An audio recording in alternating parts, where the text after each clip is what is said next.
लेकिन कहते हैं ना, सोने पर सुहागा, वैसा ही यहां भी हुआ। नीतीश जी के नेतृत्व में इस उत्सव को महाउत्सव बनाने का प्रस्ताव आया और इसलिए आज एक कार्यक्रम में दो कार्यक्रम बन गए। एक तो आईटीआई का भारत सरकार का कार्यक्रम और बिहार के ढेर सारे कार्यक्रम। आज बिहार के युवाओं के लिए भी इस मंच से अनेक योजनाओं और परियोजनाएं समर्पित हुई हैं। बिहार में नई स्किल ट्रेनिंग यूनिवर्सिटी, अन्य यूनिवर्सिटीज में सुविधाओं का विस्तार, नौजवानों के लिए युवा आयोग, हजारों युवाओं को पक्की सरकारी नौकरी का नियुक्ति पत्र, ये सब बिहार के युवाओं के बेहतर भविष्य की गारंटी है। साथियों, कुछ दिन पहले ही बिहार की बहनों के रोजगार और आत्मनिर्भरता से जुड़ा एक बहुत भव्य कार्यक्रम में मुझे शरीक होने का अवसर मिला था। उसमें लाखों बहनों ने हिस्सा लिया था। आज बिहार के युवाओं के सशक्तिकरण का ये मेगा प्रोग्राम है। ये दिखाता है कि एनडीए सरकार बिहार के नौजवानों को, बिहार की महिलाओं को कितनी प्राथमिकता दे रही है। साथियों, भारत नॉलेज और स्किल का देश है। यही बौद्धिक शक्ति हमारी सबसे बड़ी ताकत है। और जब ये स्किल, ये नॉलेज देश की आवश्यकताओं से जुड़ जाती है, देश की जरूरतों को पूरा करने से जुड़ जाती है, तो इनकी ताकत कई गुना बढ़ जाती है। आज 21वीं सदी की मांग है कि हम देश की जरूरतों को ध्यान में रखते हुए local talent, local resources, local skills और लोकल नॉलेज को तेजी से आगे बढ़ाएं। और इसमें हमारी हजारों आईटीआईज की बहुत बड़ी भूमिका है। आज इन आईटीआईज में करीब 170 ट्रेड्स में हमारे नौजवानों को ट्रेनिंग दी जा रही है। बीते 11 सालों में 1.5 करोड़ से ज्यादा नौजवान इन ट्रेड्स में प्रशिक्षित हो चुके हैं। यानी उन्हें अलग अलग क्षेत्रों की स्किल्स से, उसकी टेक्निकल क्वालिफिकेशन से जोड़ा गया है। और सबसे बड़ी बात यह है कि इन युवाओं को उनकी स्थानीय भाषाओं में, लोकल लैंग्वेज में उनकी स्किल्स सिखाई गई है। इस साल भी 10 लाख से ज्यादा students all India trade test में शामिल हुए। इनमें से मुझे अभी 45 से ज्यादा ऐसे सफल साथियों को सम्मानित करने का अवसर मिला है। साथियों, मेरे लिए गर्व का क्षण इसलिए भी है क्योंकि इसमें बड़ी संख्या में वो नौजवान साथी हैं जो ग्रामीण भारत से आते हैं, दूर दूर से आते हैं। इनको देखेंगे तो लगता है जैसे लघु भारत यहां बैठा है।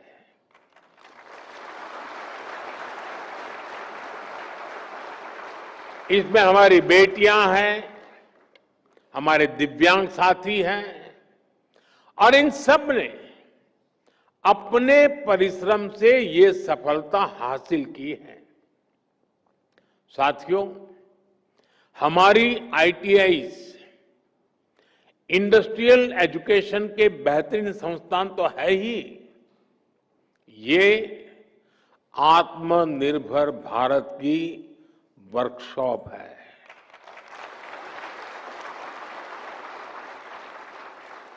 इसलिए हमारा फोकस इनकी संख्या बढ़ाने के साथ ही इनको लगातार अपग्रेड करने पर भी है। साल 2014 तक हमारे देश में 10,000 आईटीआई बनी थी, लेकिन बीते एक दशक में करीब 5,000 नई आईटीआई देश में बनाई गई है। यानी देश आजाद होने के बाद 10,000 और मोदी आने के बाद नई 5,000।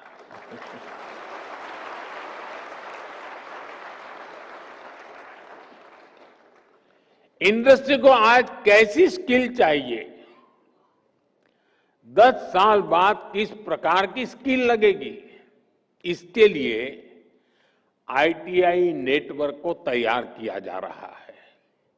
इसलिए इंडस्ट्री और आईटीआई के बीच तालमेल को बढ़ाया जा रहा है। आज हमने इस दिशा में एक और बड़ा कदम उठाया है। आज पीएम सेतु योजना की शुरुआत की गई है। देश भर में हमारे 1,000 से ज्यादा आईटीआई इंस्टीट्यूशंस को इसका फायदा होगा। पीएम सेतु योजना के माध्यम से इन आईटीआईज को अपग्रेड किया जाएगा। यहां नई मशीनें आएगी, आधुनिक मशीनें आएगी, इंडस्ट्री के ट्रेनिंग एक्सपर्ट्स यहां आएंगे, कारुकलम भी आज की और फ्यूचर की डिमांड के हिसाब से अपग्रेड होगा। एक तरह से पीएम सेतु योजना दुनिया की स्किल डिमांड से भी भारत के युवाओं को जोड़ेगी।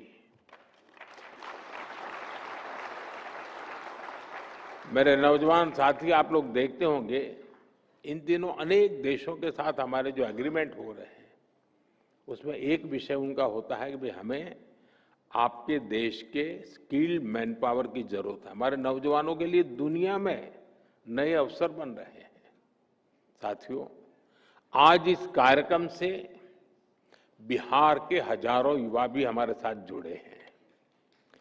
इस पीढ़ी को उतना अंदाजा नहीं होगा कि 2-2.5 दशक पहले बिहार में शिक्षा व्यवस्था किस तरह तबाह थी।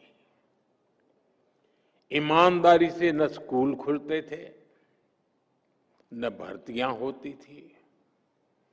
कौन माँ बाप नहीं चाहता कि उसका बच्चा यहीं पढ़े और यहीं आगे बढ़े, लेकिन मजबूरी में लाखों बच्चों को बिहार छोड़कर बनारस, दिल्ली, मुंबई जाना पड़ा। यही पलायन की असली शुरुआत थी। साथियों, जिस पेड़ की जड़ों में कीड़ा लग जाता है, उसको फिर से जीवित करना बहुत बड़ा पराक्रम होता है। आरजेडी के कुशासन ने बिहार की हालत उसी पेड़ की तरह कर दी थी।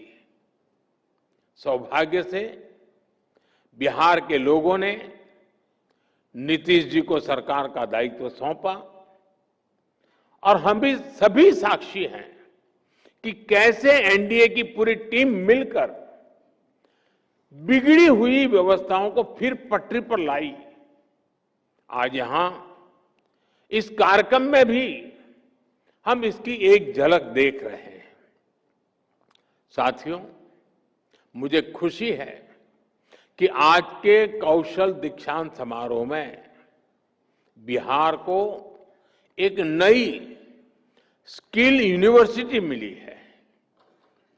नीतीश जी की सरकार ने इस यूनिवर्सिटी का नाम भारत रत्न जननायक कर्पूरी ठाकुर जी के नाम पर रखा है।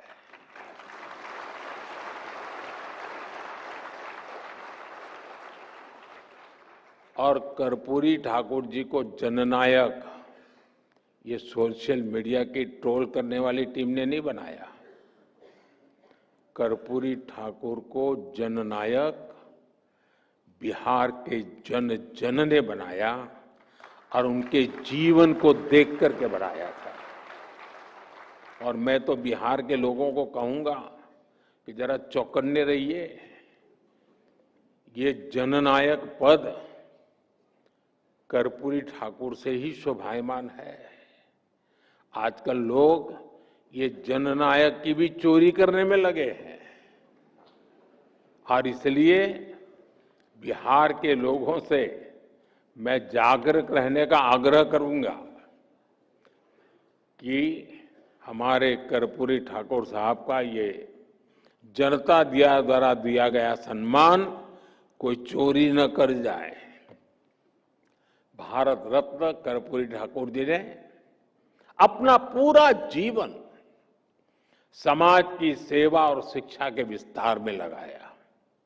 उन्होंने हमेशा इस बात पर जोर दिया कि समाज का सबसे कमजोर व्यक्ति भी आगे बढ़े। उनके नाम पर बनने वाली ये स्किल यूनिवर्सिटी उसी सपने को आगे बढ़ाने का सशक्त माध्यम बनेगी।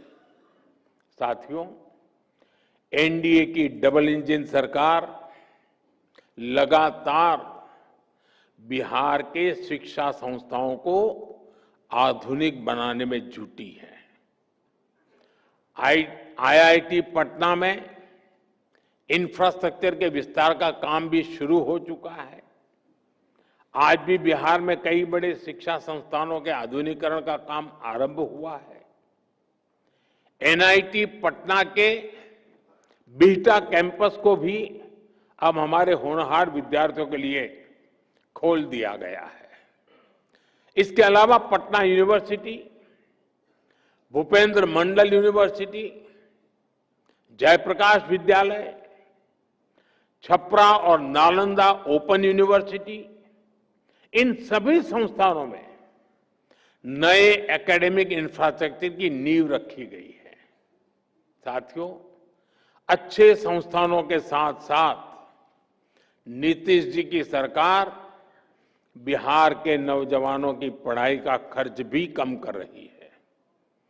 उच्च शिक्षा के लिए विद्यार्थियों को फीस की परेशानी ना हो, इसकी भी चिंता की जा रही है। बिहार सरकार स्टूडेंट क्रेडिट कार्ड के माध्यम से बच्चों को उच्च शिक्षा के लिए मदद करती रही है। अब एक और बड़ा निर्णय लिया गया है। इस क्रेडिट कार्ड से मिलने वाले एजुकेशन लोन को इंटरेस्ट फ्री कर दिया गया है, ब्याज मुक्त कर दिया गया है।